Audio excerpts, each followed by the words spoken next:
Hello students, in today's lecture we are going to learn about waves. In this lecture we will cover NCERT section 14.4 to 14.4.2 and we will also solve an example 14.3.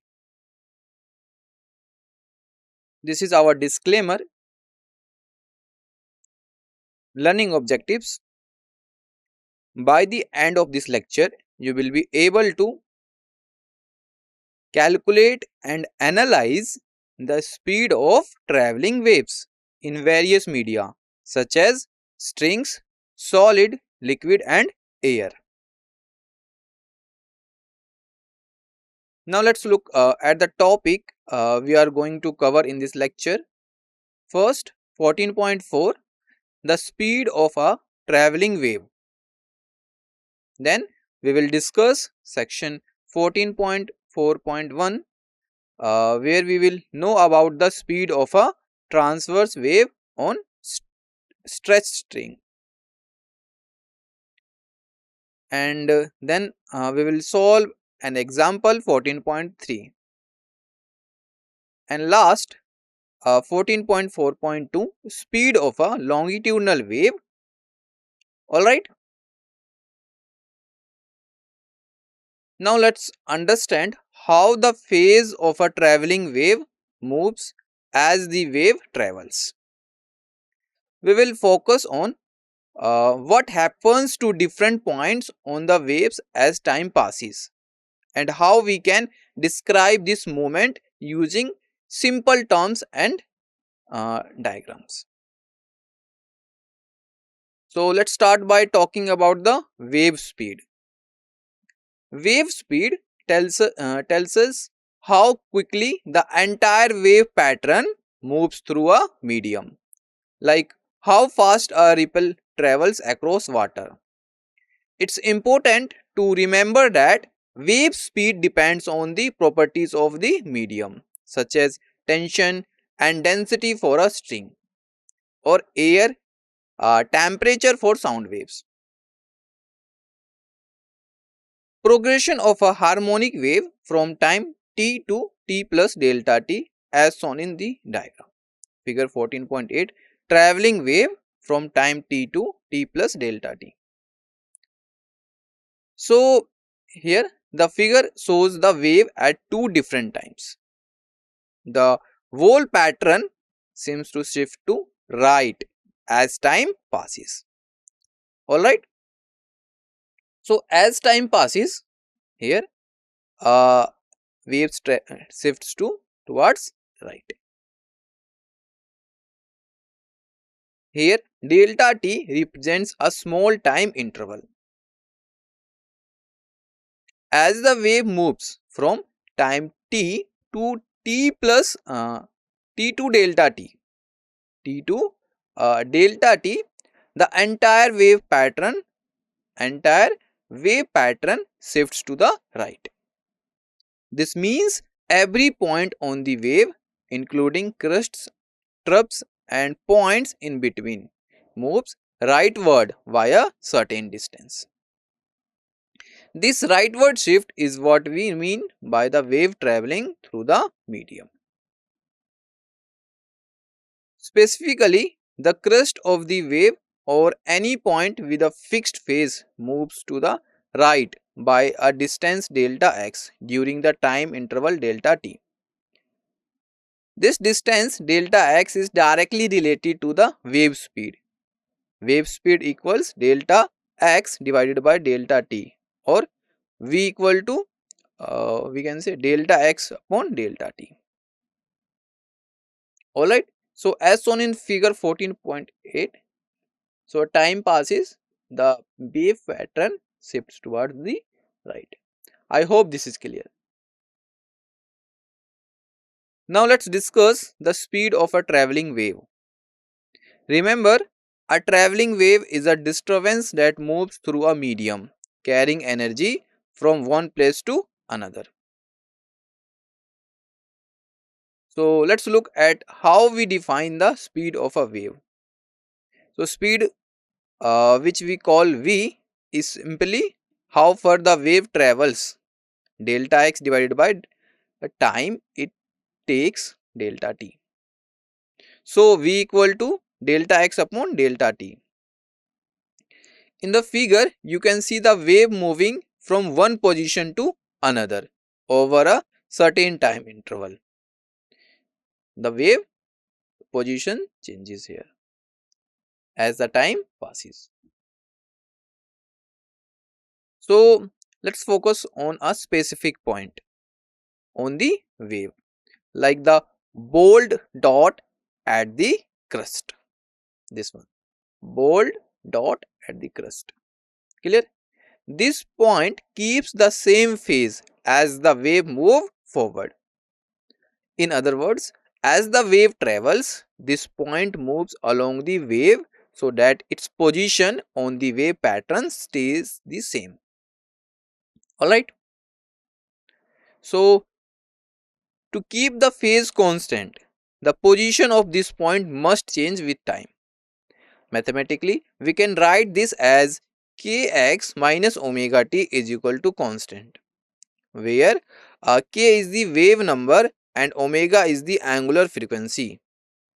This equation kx minus omega t equal to constant tells us how the position x and time t are related for a point that stays at the same phase on the wave.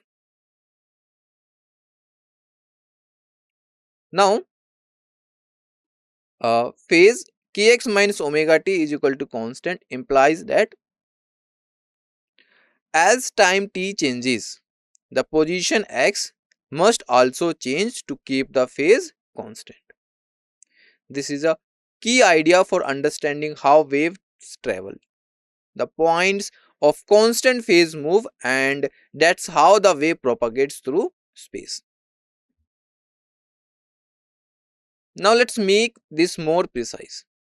If we increase time from t to t plus delta t and position from x to x plus delta x, alright, the phase equation becomes k into x plus delta x minus omega t plus delta t is equal to kx minus omega t. This equation shows us how changes in position and time are linked if we want to keep the phase the same.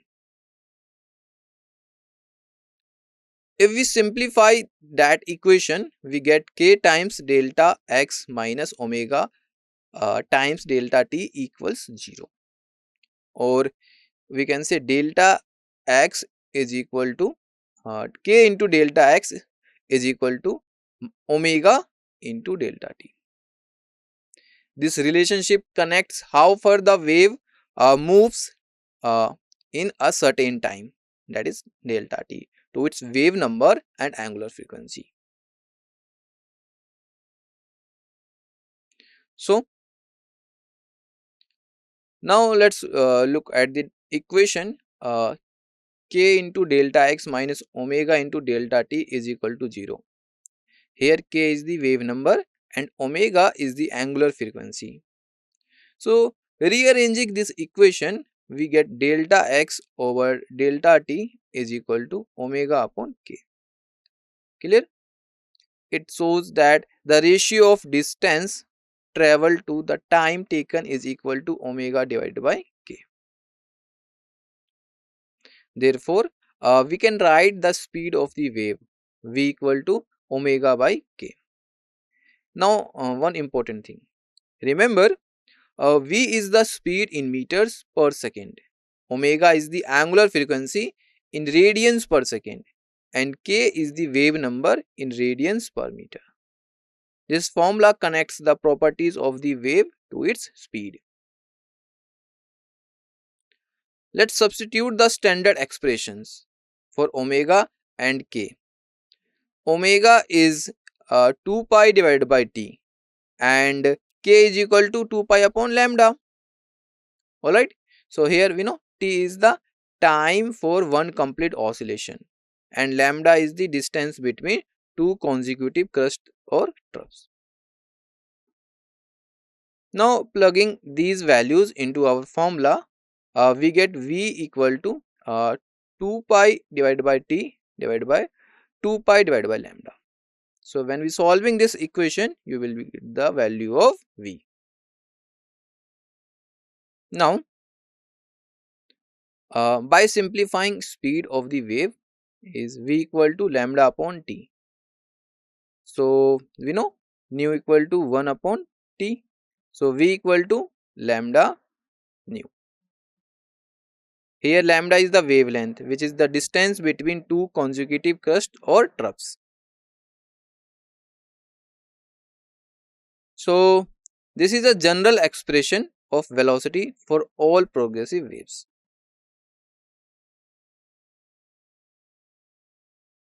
Now, the speed of a wave, which we usually call v, does not depend on the properties of the wave itself, like its frequency or amplitude. That means changing how fast you shake a rope or how big a waves are does not change how quickly the wave travels along the rope.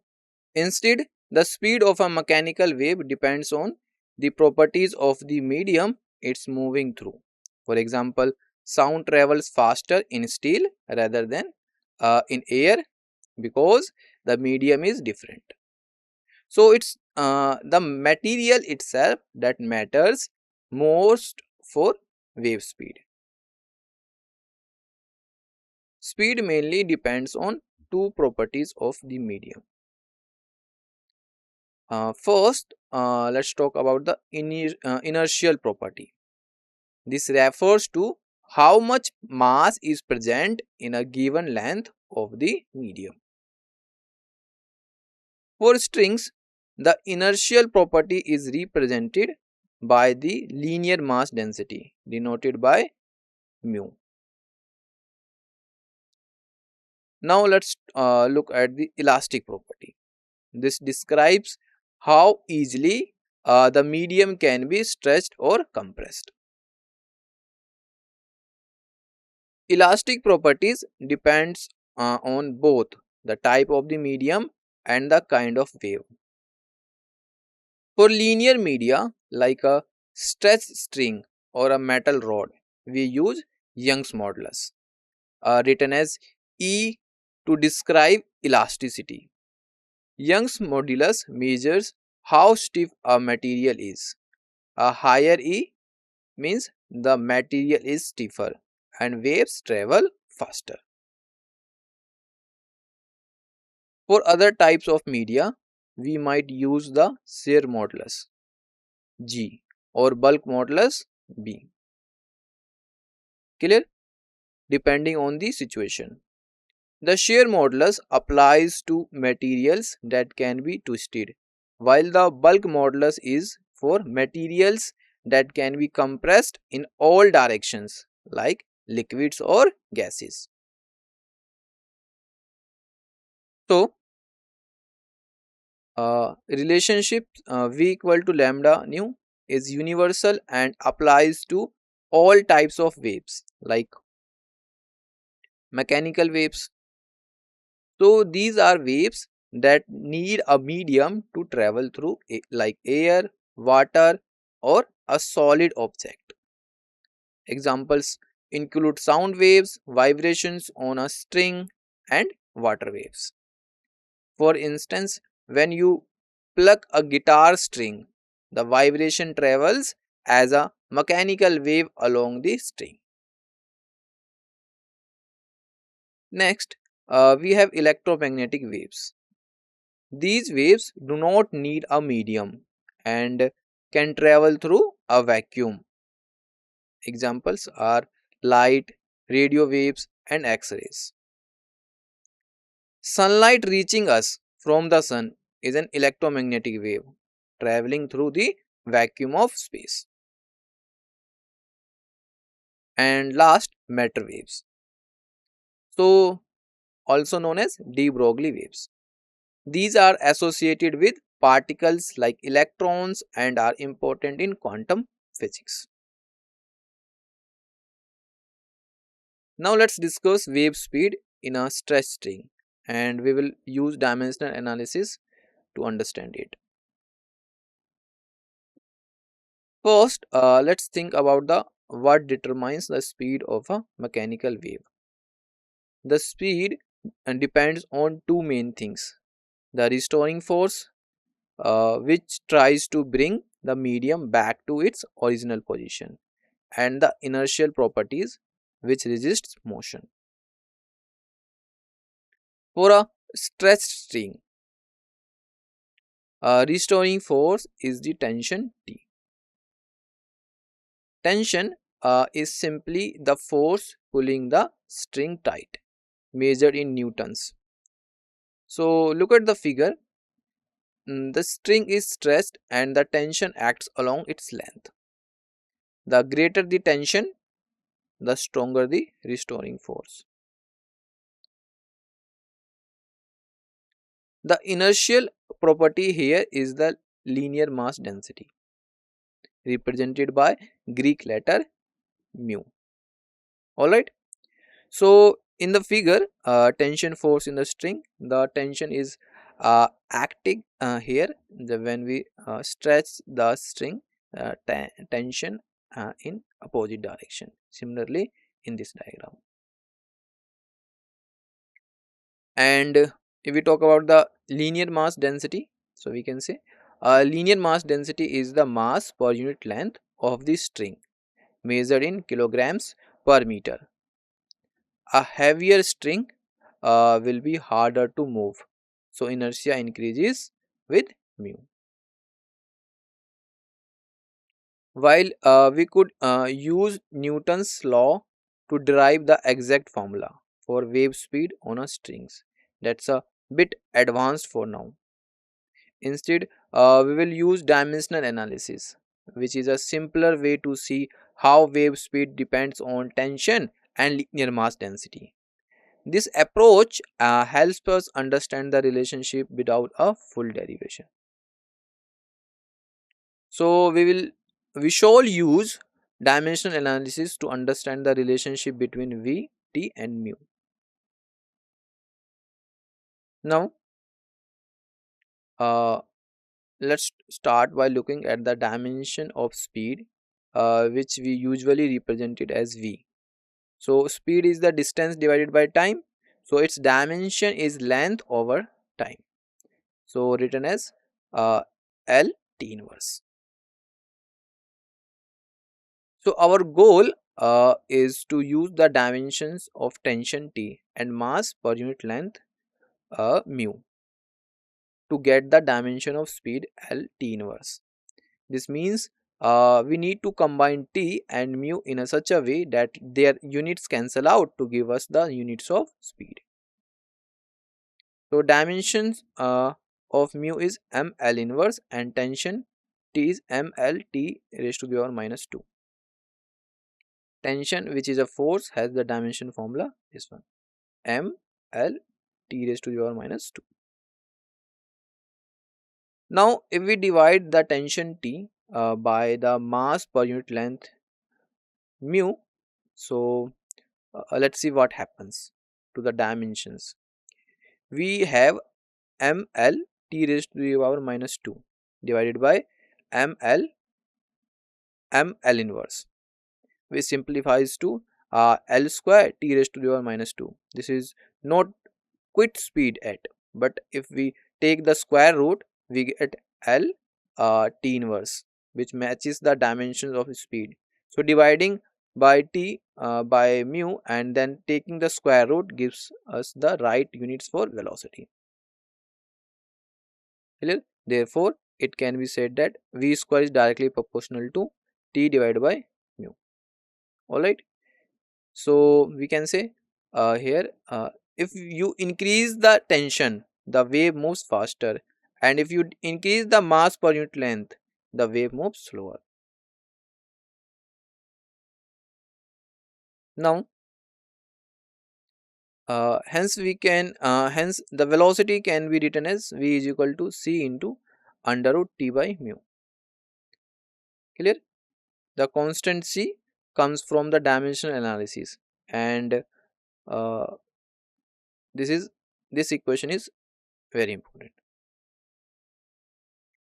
At this point, let's clarify what C represents. C is an undetermined constant that appears when we use dimensional analysis to guess the form of the equation. It does not have a value yet. So during the exact derivation of V, C turns out to be 1. So the final formula for the speed of transverse waves on a stretched string is V equal to under root T by mu. Alright. Remember, increasing the tension T makes the wave go faster, while increasing the mass per unit length mu makes it slower. Example 14.3. A steel wire 0.72 meter long has a mass of 5.0 into 10 raised to the power minus 3 kg. If the wire is under a tension of 60 Newton, what is the speed of transverse waves on the wire? Let's see the solution. Let's start by listing out all the information given in the problem. It's always important to identify what you know before trying to solve for the unknown. First, the length of the wire is given as 0.72 meters. Length is important because it helps us calculate mass per unit length. Next, mass of the wire is 5.0 into 10 raised to the power minus 3 kg. The tension in the wire is 60 newtons. Tension is the force stretching the wire, and it directly affects how fast waves can travel along it. Higher tension generally means higher wave speed.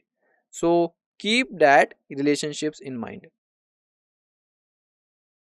Now our task is solve for the speed of transverse waves on the wire. We will use the formula V is equal to square root of T divided by mu. Clear? Now first we need to find the linear mass density, which we call mu. Linear mass density is simply the mass of the wire divided by its length, and it tells us how much mass there is per unit per meter of the wire. The formula is mu equals m divided by L, where m is the mass in kilograms and L is the length in meters. So now let's substitute the value given in the problem. The mass m is 5 times 10 to the power of minus 3 kilograms, and the length is 0.72 meters. Plugging these numbers into our formula, we let us calculate mu for this specific wire. So mu equal to 5 into 10 raised to the power minus 3 kg divided by 0.72 meter. So solving this, you will be get 6.9 into 10 raised to the power minus 3 kilogram per meter. This means that for every meter of this wire, there is about 0.0069 kilograms of mass. Clear? Now, speed of the transverse wave on the wire is V equal to under root T by nu. So substituting the values tension and linear mass density, you will be get V equal to under root 60 divided by 6.9 into 10 raised to the power minus 3. So solving this, you will be get under root 8695.65. So our calculating value is 93.25 meters per second. The result shows how the properties of the wire and the tension determine how fast wave can travel. Now let's discuss the speed of longitudinal waves. Our main aim to understand the longitudinal wave.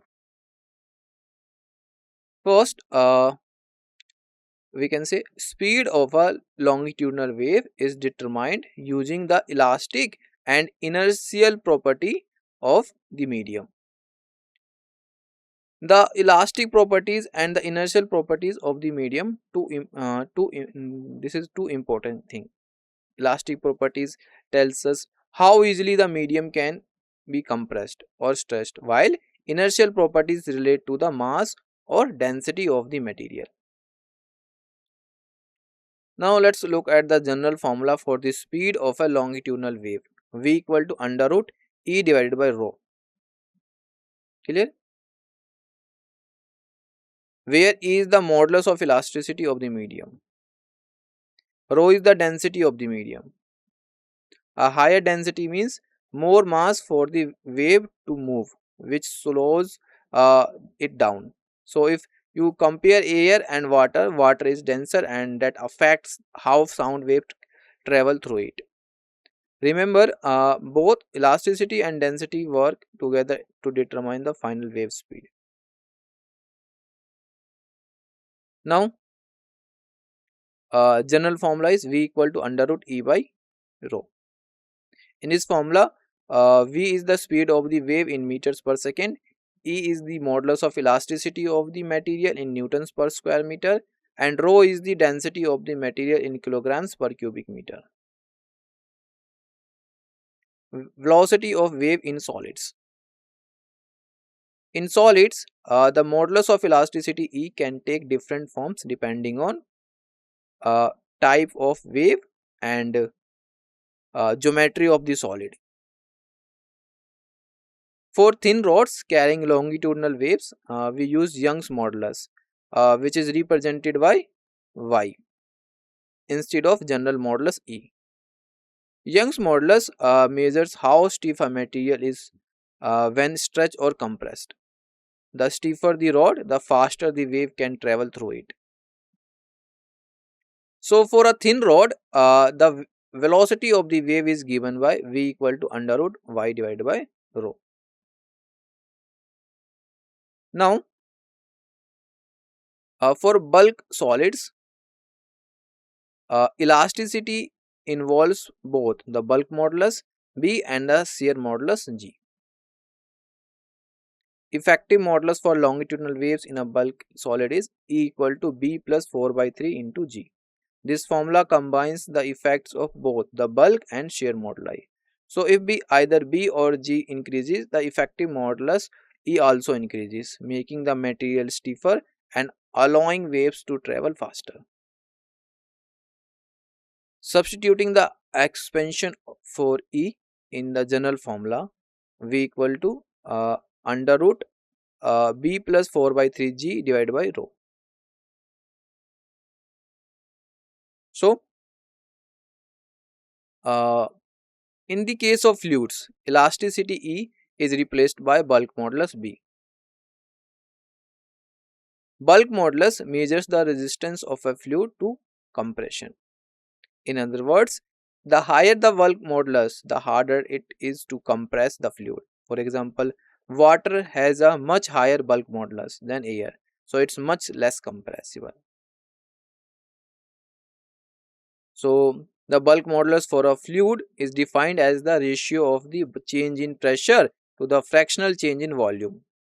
In plain terms, it's B equals to minus delta P divided by delta V by V.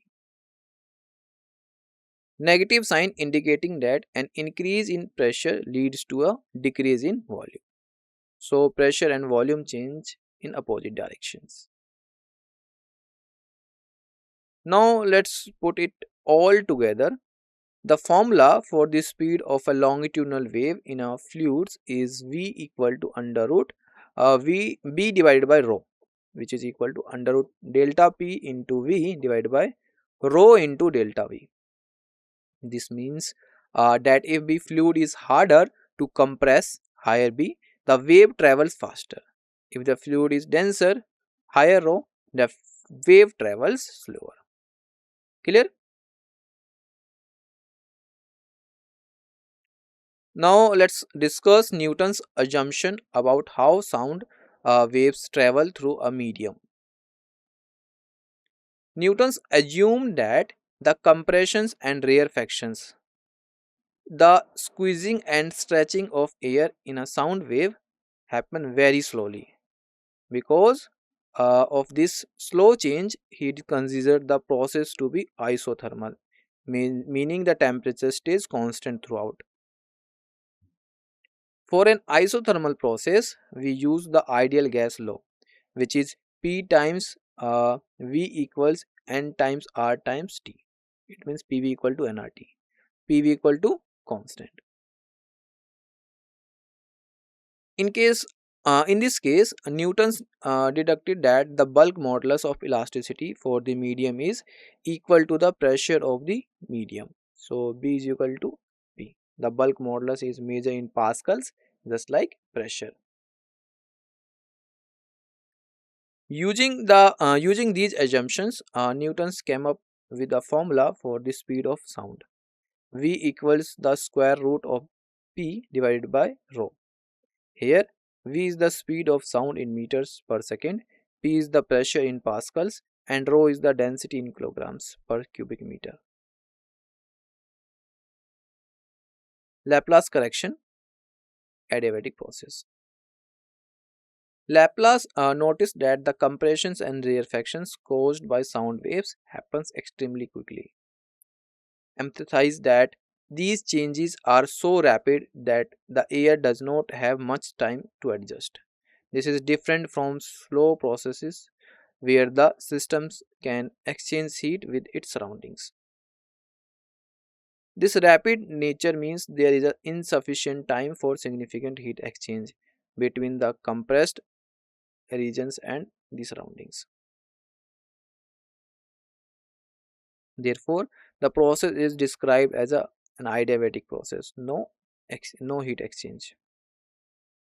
For an adiabatic process, PV gamma equal to constant. For adiabatic process, bulk modulus is related to the pressure and the ratio of the specific heat as B adiabatic is equal to gamma into P.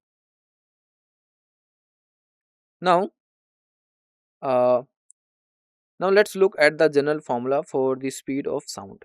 V equal to under root B divided by rho. Laplace corrected formula for the sound wave speed of sound V equal to under root gamma into P divided by rho, where gamma is specific heat ratio, P is the pressure of the medium, and rho is the density. Now let's see how the speed of sound changes in different materials. Table 14.1, speed of sound in gases. So medium gases speed in meter per second. So in air, speed is 331 meter per second. Air 20 degrees Celsius temperature 343 meter per second. Helium 965 meter per second. Hydrogen 1284 meter per second. Speed of sound in is low in gases because gas molecules are much farther apart and interact less frequently. So this results in lower elasticity and density. Variation in speed of sound in different media. Table 14.1, speed of sound in liquids. Liquids, water, temperature 0 degree Celsius, speed of sound is 1402 meter per second. Water, temperature 20 degree Celsius, speed of sound 1482 meter per second. Sea water, speed of sound 1522 meter per second. Liquids have higher mass densities rho than gases.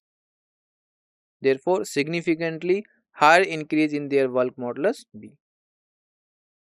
Hence, as a we can say as a result of higher density and specifically a much higher bulk modulus, sound wave travel faster in liquids than in gases. This is why, for example, whales can communicate over long distances underwater. Now, table 14.1, speed of sound in solids. So solids: aluminium, copper, steel, granite, and rubber. So solids 6420 meter per second, copper 3560 meter per second, steel 5941 meter per second, and similarly for in granite and rubber. These differences are due to physical properties of each material.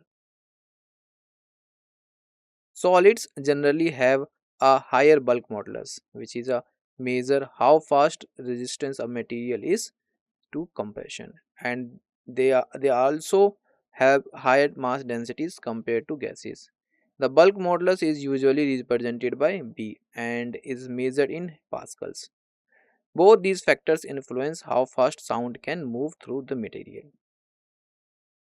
In solids, the particles are packed closely together, which means vibrations can be transferred more efficiently from one particle to next. This efficient transfer is why sound waves so quickly through solids compared to the liquids or gases. So as we can see from the table and our discussion, sound waves travel much faster in solids than in liquids or gases. This is a key point to remember when thinking about how sound moves in through different media or different materials. Let's summarize what we have studied in this lecture. We started with speeds of traveling wave. So speed of traveling wave can be determined by tracking how phase points move over time, given by v equal to omega by k, which is equal to lambda by t. Similarly, for transverse waves, uh, on a stretched string, the wave speed depends on tension T and linear mass density mu. So V equal to under root T by mu. Speed of transverse waves on a stretched string is independent of the wave's frequency or wavelength. Speed of longitudinal waves like sound in medium depends on its bulk modulus B and density rho, as V equal to under root B divided by rho. For solids bar and under longitudinal uh, strength, Young's modulus y replaces Buttle modulus v equal to under root y divided by rho. Sound waves v equal to under root p divided by rho. Similarly, v equal to under root gamma into p divided by p. Solids have much higher bulk modulus than liquids and gases. Despite having higher density, speed of sound is higher in solids than liquids and gases. Now practice questions. A wave travels along a string with a frequency of 50 Hz and wavelength of 2 meter. Calculate the wave speed. A string of length 3 meter and mass 0.06 kg is under a tension of 100 Newton. Find the speed of transverse waves on this string. The speed of the sound in air at 0 degree Celsius is 331 meter per second. What is the wavelength of sound? A wave with frequency 500 Hz. If the temperature of air increases from 0 degree Celsius to 20 degree Celsius, calculate percentage increase in speed of sound. A steel wire of cross-sectional area 2 into 10 raised to power minus 6 meters square has Young's modulus 2 into 10 raised to power 11 Newton per meter square and density 7800 kilogram per meter cube. Calculate the speed of the longitudinal waves in the wire. Alright. Thank you for your attention. I hope this lesson was helpful.